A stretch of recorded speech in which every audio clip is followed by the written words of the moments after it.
The sound of shattering crystal cut through the laughter of 50 high society guests as my mother violently shoved my dinner plate down the long oak table. "Eat less, Sarah," she hissed before the stunned crowd, her eyes dripping with malice as she targeted the surgical scars on my jaw. "You look like a bloated, ugly grunt, a stain on this family." 50 pairs of elite eyes stared at my heavy marine dress blues, waiting for me to break, completely unaware that this public humiliation was the exact tripwire that would trigger her total downfall. Because behind the polished silver and silk dresses lay a dark, multi-thousand-dollar trail of federal fraud, forged military magic signatures, and a calculated system of psychological captivity.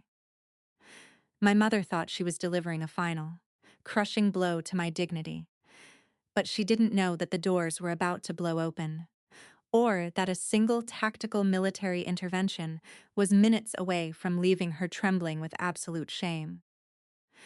This Griffith story is a powerful testament to the unbreakable strength of human boundaries, exposing the invisible chains of financial coercion and proving that true resilience can dismantle even the most calculated psychological manipulation.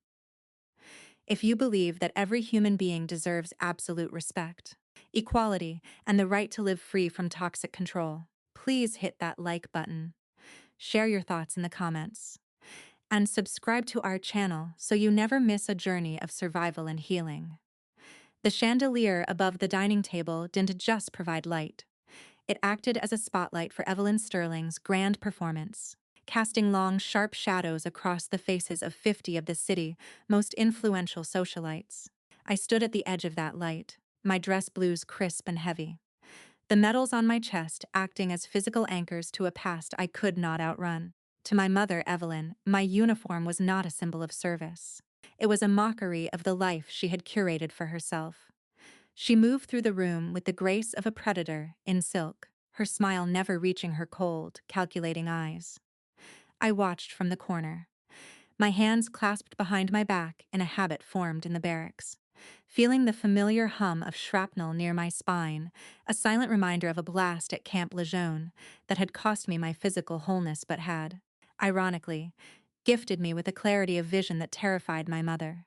The table was set with heirloom china, yet the atmosphere was suffocating, thick with the scent of lilies and the unspoken rules of a house built on secrets. "Eat less, Sarah," Evelyn hissed, her voice cutting through the hum of polite conversation like a razor blade. She didn't look at me, her gaze fixed instead on her own reflection in the silver platter, but the venom was unmistakable. "You look like a bloated, ugly grunt. No different from those uneducated supply depot wives. You a stain on this family, a reminder of everything I've tried to erase." She didn't wait for an answer, her hand lashing out with a sudden, violent grace. She shoved my plate of grilled meat down the oak table with such force that it slammed into the center of the centerpiece, overturning a crystal wine glass and sending barbecue sauce splattering across the pristine white tablecloth like blood on snow. The room went dead, every fork froze midair, and 50 pairs of eyes crawled over my body, searching for the crack in my armor, waiting for the girl who had once been the quiet, obedient daughter to break. I felt the familiar burn of the scar tissue on my jawline as I pressed my lips into a thin line, biting the inside of my cheek until the sharp, metallic tang of copper filled my mouth. If I opened my lips, if I let a single sound escape, I knew I would either scream or shatter, and I refused to give her that satisfaction. My sister, Chloe, sat at the other end of the table, her face pale, her eyes darting between our mother and me with the frantic, trapped energy of a bird hitting a glass window. I had spent months gathering the pieces of a life that had been systematically stripped away from us, documenting every dollar of my VA disability pay that had been diverted into Evelyn S. offshore accounts while I recovered from surgeries. I had proof of the forged signatures, the shell companies, and the lavish trips she had funded for her boyfriend while I was lying in a military hospital, sedated and broken. But today wasn't about the money. Today was about the end of the psychological war. I glanced at my watch, 9:17 p.m., the exact moment I had signaled Kate Harrison to enter. Evelyn began to laugh, a hollow, brittle sound. unaware that the floor beneath her feet had already been rigged to collapse. She began to lecture the guests about her burden of a daughter, weaving a web of lies that was meant to solidify her position as the martyr of the community. Every word she spoke was another nail in her own coffin, a calculated demonstration of the narcissism that had governed our lives since childhood. I felt the challenge coin in my pocket, the one blackened by the same fire that had nearly killed me. And I realized that my mother had been playing a game of chess, while I had been studying the art of survival. I was no longer the daughter who sought her approval. I was the soldier who had come to enforce the law. The heavy oak door at the far end of the dining hall blew open with a crack that silenced even the ice rattling in the crystal glasses. Sergeant Major Kate Harrison walked in, her stride long measured and lethal, the charcoal suit she wore tailored with a precision that demanded immediate attention. The room, which had been buzzing with my mother's rehearsed narrative, descended into a vacuum of sound. Security guards at the periphery of the room froze mid-step, pinned by the sheer force of authority radiating from Kate S.'s posture. She didn't look at the guests. She didn't look at the expensive decor. She walked with the absolute focus of someone closing in on a target. As she neared the head of the table, I stepped forward, finally breaking my silence, and the contrast between my mother's fragile, wine-stained vanity and Kate's steel-eyed resolve was impossible to ignore. Evelyn's face, once a mask of refined superiority, began to unravel, the color draining from her skin like water from a cracked basin. She scrambled to regain her footing, but her legs buckled against the edge of the oak table, and for the first time she looked small, exposed, and entirely ordinary. Evelyn Sterling, Kate began, her voice a low, fractured rumble that carried throughout the room, landing with the weight of a court-martial. The documentation regarding the systematic embezzlement of veteran disability benefits has been reviewed by the federal authorities. You are in possession of funds that do not belong to you, obtained through the forgery of military medical documents. The room shifted, the guests who had once toasted to my mother's health now moving in a slow, rhythmic retreat, putting distance between themselves and the woman who was currently clutching the table for support. I watched as the reality of the situation took hold, the realization that her influence, her standing in the community, and her wealth were not shields, but temporary conditions. I pulled the legal folder from my inner jacket pocket and placed it squarely in front of her. My hands nauseous. My breathing controlled the tactical breathing I had practiced while lying in the dark, wondering if I would ever walk again. This is a federal injunction. Mother, I said, my voice devoid of the tremor she had spent years trying to cultivate in me.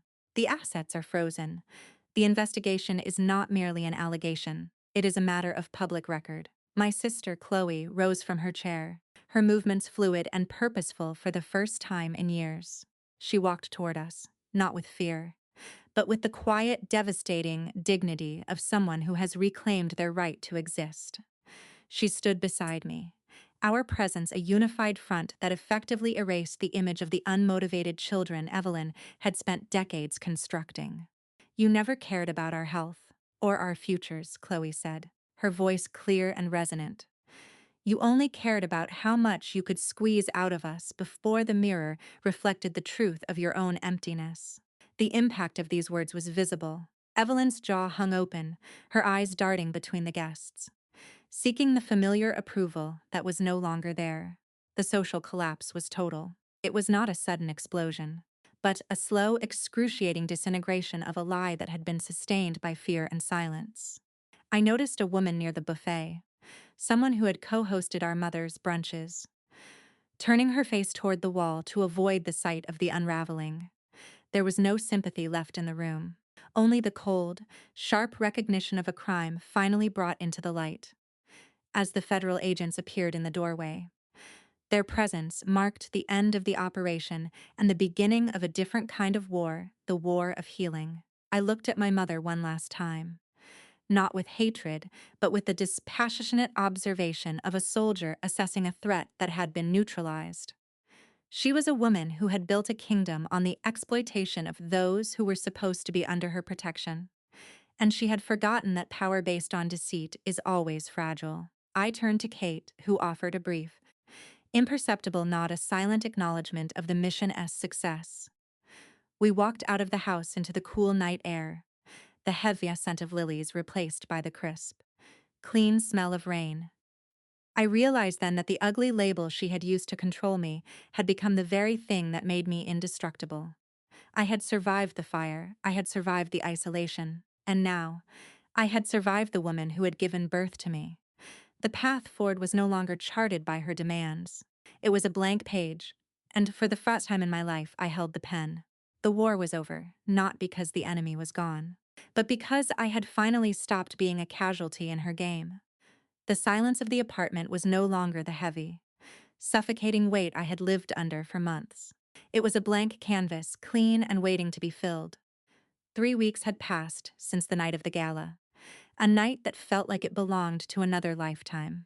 My sister Chloe had moved into a studio downtown, a space bathed in light, where she signed her own name on every document and learned that a kitchen was for cooking, not for scrubbing floors on a blown-out knee. I visited her often, and the transformation was profound.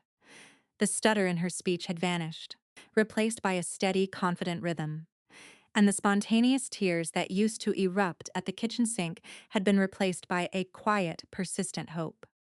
We spoke about the future, not in terms of how much money we needed to send home, but in terms of what we wanted to build for ourselves. The VA investigation was ongoing, but the outcome was already written in the mountain of evidence we had provided: the forged signatures, the fraudulent medical claims, and the cold, transactional nature of our mother's exploitation.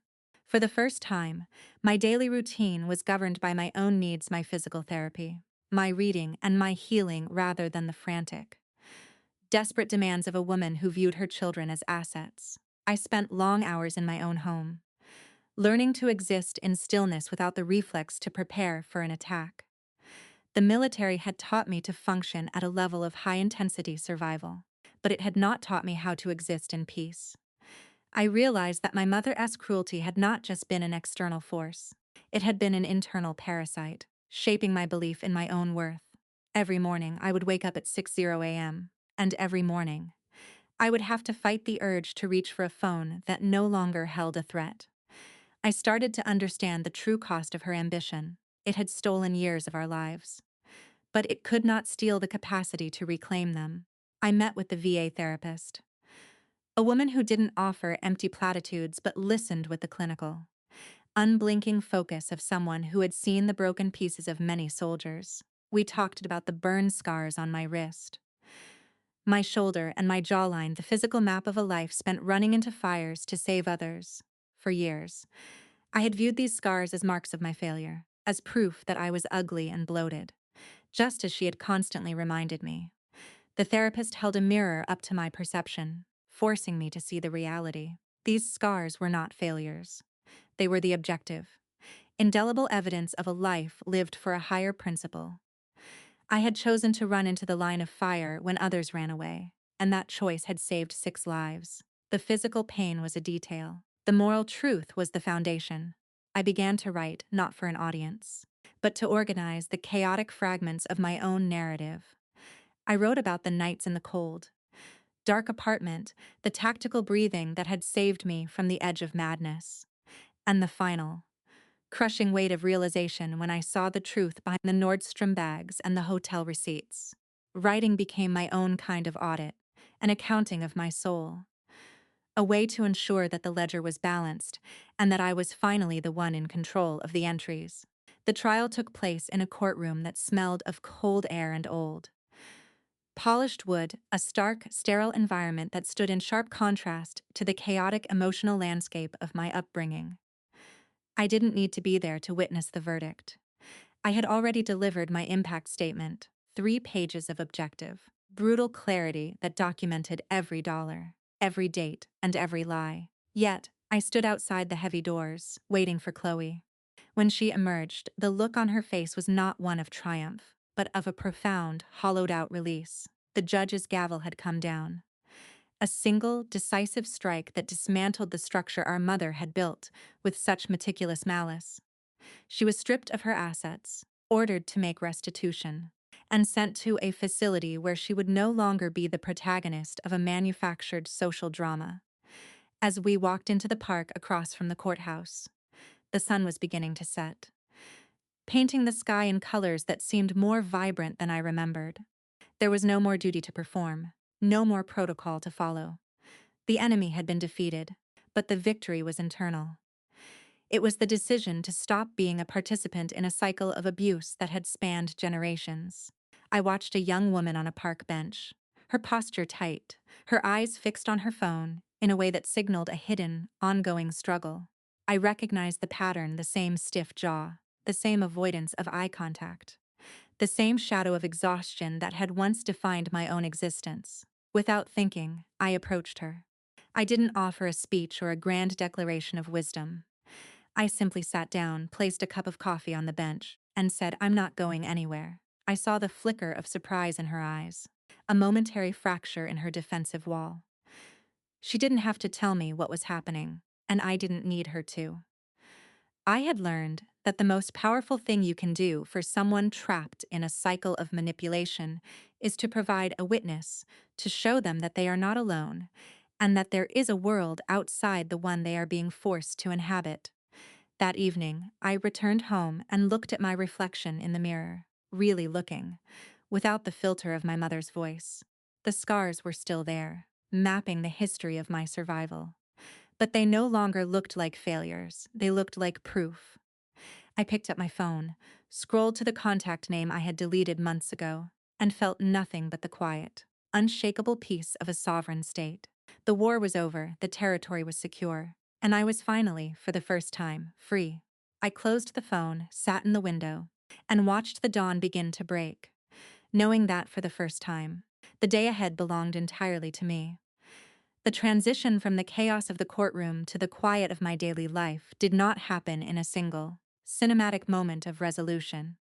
Instead, it was a gradual reclamation of territory, an inch-by-inch retreat of the shadows that had lived in my mind for years.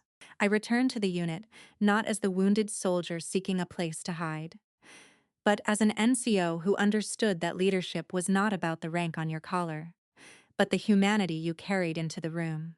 I noticed the young recruit again, the one I had sat with on the park bench. Her name was Maya, and she had spent the last 2 months slowly dismantling the walls she had to protect herself from a family back home who viewed her monthly paycheck as their personal retirement fund. Seeing her progress was, for me, the most tangible proof of the mission's success. It wasn't about the headlines or the federal indictments. It was about the small, quiet choices we made to stop the cycle of victimization.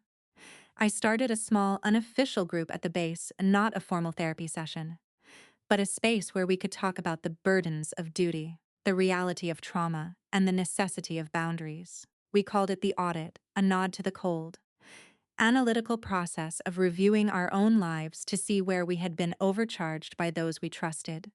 I found that by speaking my truth, I was giving others the vocabulary to define their own. Maya, for instance, had never realized that the language of family obligation used by her parents was a weapon. By walking her through the same tactical observations I had used against my own mother, documenting every request, tracking every financial transfer, and setting clear, unyielding boundaries, she found her voice. We weren't just talking about money. We were talking about the right to exist as an individual, free from the crushing weight of someone else's expectations. I spent my weekends assisting Chloe with her transition into true independence. She had enrolled in night school, her eyes no longer darting around the room in search of a warden, but fixed on the textbooks that represented her own ambitions. There was a specific kind of joy in watching her navigate a world that she had once been told was too dangerous to enter. We didn't talk much about our mother. She had become a footnote in a story we were currently rewriting. When we did speak of her, it was with the detached, clinical clarity of people who had survived a natural disaster and were now busy rebuilding the landscape. I learned that forgiveness was not a required part of the process. In fact, the expectation of forgiveness often acted as a tether that kept the victim bound to the abuser. I chose, instead, to focus on indifference. Indifference was the ultimate power. It meant that she no longer occupied any space in my architecture of thought. I was finally building my own life, brick by brick, foundationally sound and entirely my own. Standing on the deck of my small apartment, watching the sunrise turn the cityscape from gray to a vibrant, living gold, I realized that the morning no longer held a sense of dread. For years, the dawn had been a signal to start preparing for an attack, a warning that the day would bring new demands, new criticisms, and new traps to navigate. Now, the morning was just the morning. The coffee I brewed was black, bitter, and entirely mine, consumed without the need for the 3 spoonfuls of sugar I had once used to mask the lingering taste of pain medication. The burn scars that crisscrossed my body no longer felt like a story of shame. They were the topography of my survival, a map that showed exactly where I had been and how much I had overcome. I had reached a place where the Marine in me and the human in me were no longer at war.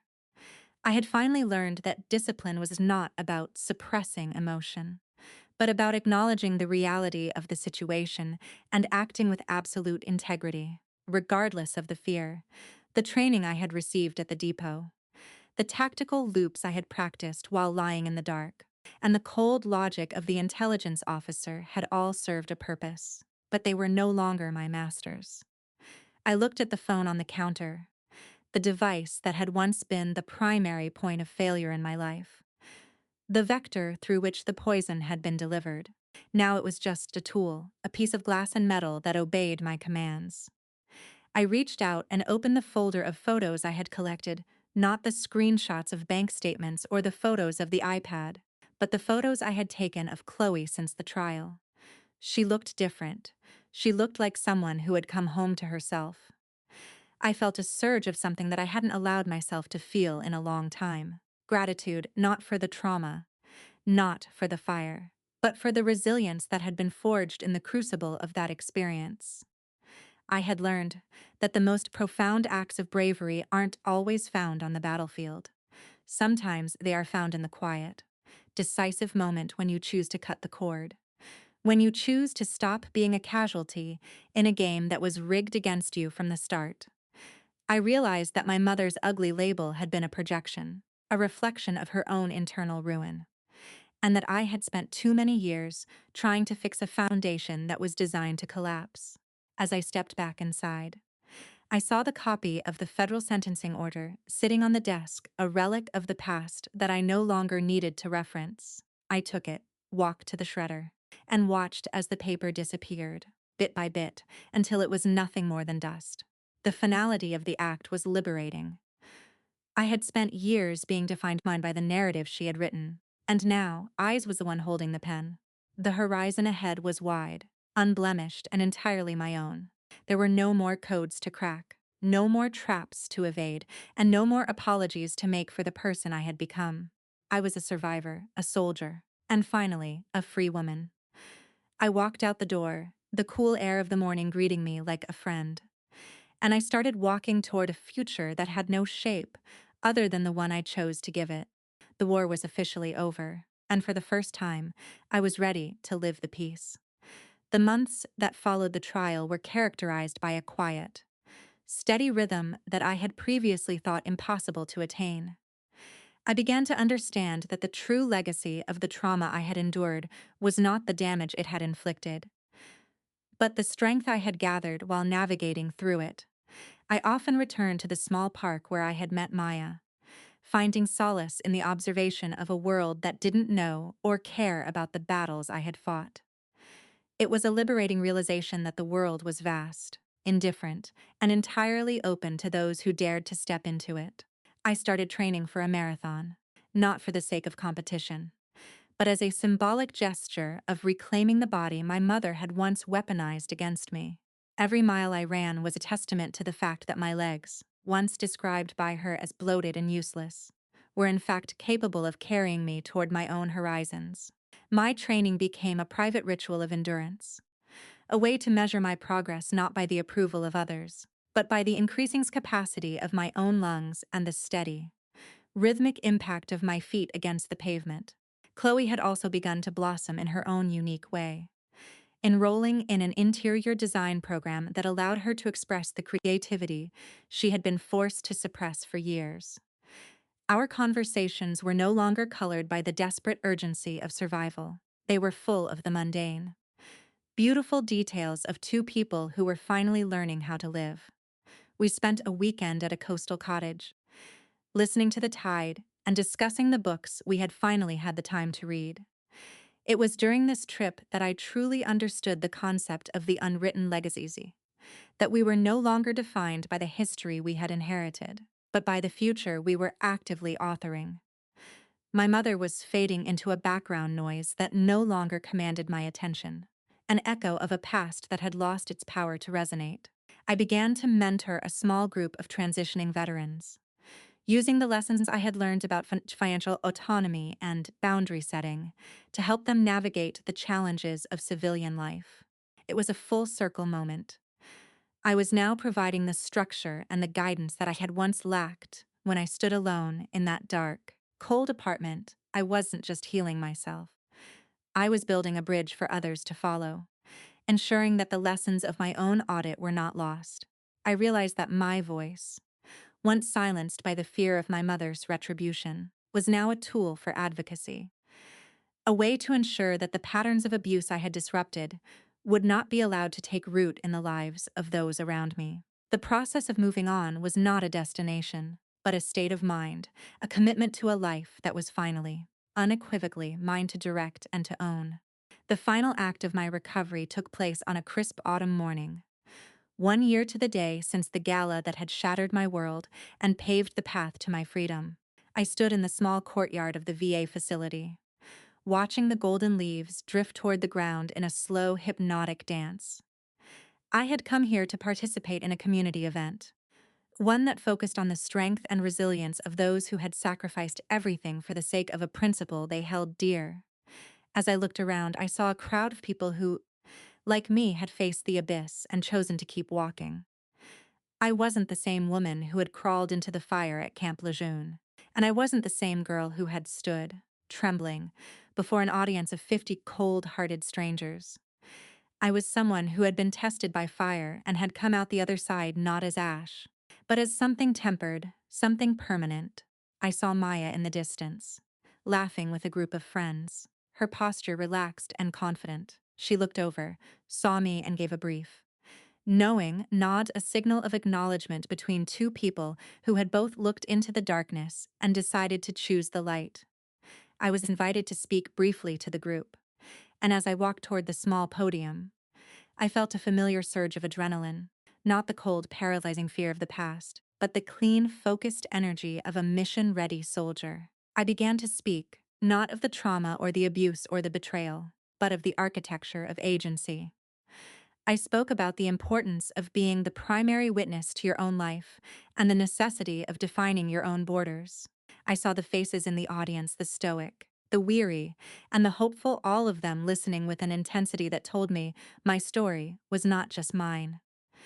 It was a universal account of what happens when you refuse to be a casualty in someone else's narrative. I finished by saying that the most powerful thing we could do for ourselves was to demand the respect we deserved, not just from the world, but from our own internal critics. As I stepped down, I wasn't met with the cold silence of a high society gala. I was met with a chorus of voices and an outpouring of genuine, human connection. It was the antithesis of everything my mother had ever built. That evening, I returned to my apartment and sat by the window, watching the stars emerge in the darkening sky. I felt a sense of completion that I hadn't even known to hope for. The audit was finished, the debts were paid, and the ledger was finally perfectly balanced. I had learned that the most difficult battles are not the ones fought in the arena, but the ones fought in the silence of our own hearts, where we decide who we are and what we are willing to accept. The woman I saw in the window's reflection was battle-scared, yes, but she was also unshakable. She was a woman who had navigated the fires and the lies and the manipulations, and she had emerged entirely intact. I closed my eyes, took a deep breath of the cool, clear night air, and realized that I was finally at peace. There were no more ghosts to fight, no more secrets to protect, and no more apologies to offer for the life I had chosen. The journey had been long. The cost had been high, and the lessons had been etched into my skin. But it had all led to this a moment of absolute, unclouded freedom. I was the architect of my own horizon, and for the first time, I could see for miles in every direction. The war was long over, the echoes had finally faded, and I was finally, truly, ready to begin the rest of my life. The passage of time had a peculiar way of sharpening the edges of my memories, turning the jagged, painful shards of the past into smooth, manageable stones that I could hold without flinching. 2 years had now passed since the night of the gala, and the distance between who I was then and who I had become felt like an ocean. My work at the base had evolved into something far more significant than simple mentorship. I had become a leading advocate for veteran health and financial literacy, working closely with organizations to identify and dismantle the kind of predatory systems that had nearly destroyed my family. I often stood in front of lecture halls filled with young recruits, their eyes wide with the same mixture of duty and vulnerability I had once felt. And I told them the truth, not just the tactical truth of survival, but the human truth of worth. I explained that the uniform we wore, the oaths we took, and the discipline we practiced were not just for the battlefield. They were for the preservation of our own humanity. I emphasized that if a family member or a partner ever made them feel small, if they ever coerced them into acts that compromised their integrity, that was the moment to initiate their own exit strategy. My life had become a series of strategic deployments, each one focused on the liberation of those who were trapped in cycles of abuse that they were told were normal. I had learned that the most effective way to fight the darkness was to become a beacon, to be the person who stood in the middle of the room and refused to be shaken. My mother, Evelyn, lived on in the legal records and in the occasional, distant reports of her life in the correctional facility, but she no longer held any power over my internal state. She had become an echo, a sound that, while once deafening, had finally faded into the background of a life that was now full of genuine, resonant connections. I found that my capacity for love had grown in direct proportion to my capacity for setting boundaries. I was no longer looking for validation. I was looking for partnership, for friendship, and for the quiet, steady hum of a life built on mutual respect. I had reconnected with an old friend from the service, someone who had seen me through the ICU days at Camp Lejeune, and who understood the particular language of the survivor without needing to be told. We spent weekends hiking in the mountains, the physical exertion a testament to the strength I had reclaimed. It was in these moments of silence, when the wind moved through the pines and the world felt vast and untethered, that I realized the true nature of freedom. It wasn't just the absence of an abuser. It was the presence of a self that could stand alone and still feel whole. The ledger of my life was no longer written in the red ink of debt and manipulation, but in the green, growing vibrancy of my own choices. Every day was a new deployment of my own agency, and I was at long last the commander of my own destiny. The final chapter of my journey was not marked by a grand achievement or a public acknowledgement, but by a quiet, internal shift, a realization that the war was not just over, but that it had become a foundational part of a much larger, more beautiful story. I stood on the porch of the home I had purchased, a modest place with a view of the rolling hills and a garden that required nothing more than patience and regular care. It was a home built on the foundation of my own hard-earned independence, a space where the air was always clear and the silence was always welcome. Chloe had recently announced that she was opening her own design studio, a venture that represented the culmination of her years of hard work and the restoration of the identity our mother had tried to erase. We met every Sunday for brunch, not in the frantic, fearful atmosphere of our youth, but with a lightness that made even the simplest meal feel like a celebration. We were two sisters who had walked through the fire and had emerged not as victims, but as architects of a life that was designed for peace and growth. I often thought about the sixth recruit, the young man I had pulled from the fire at Camp Lejeune all those years ago. Had received a letter from him recently. He was living a quiet life, working as a teacher and raising a daughter of his own. He wrote that he still remembered the sound of my voice in the smoke, the way I had told him that no one gets left behind. Reading his words, I felt a deep, abiding sense of closure. The purpose of my life was not found in the awards I had received or the status I had attained. It was found in the continuity of that choice, the choice to run in when the world demanded that I run out.